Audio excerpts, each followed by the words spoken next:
lett.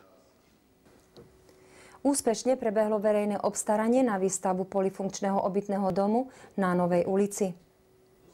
V súčasnosti je ešte možné podať námietky voči výsledkom verejného obstarania, preto sa zatiaľ nezačalo s výstavbou obytného domu. Predpokladaný začiatok stavebných prác je leto tohto roku. Nové byty budú hotové asi o rok.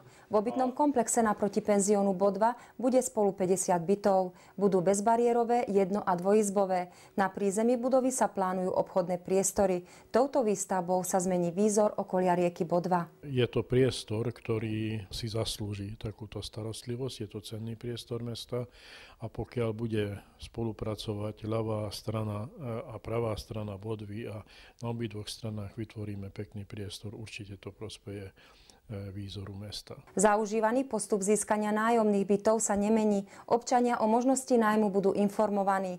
V prípade, že o ten istý byt budú mať záujem viacerí, nehnuteľnosť sa bude žrebovať.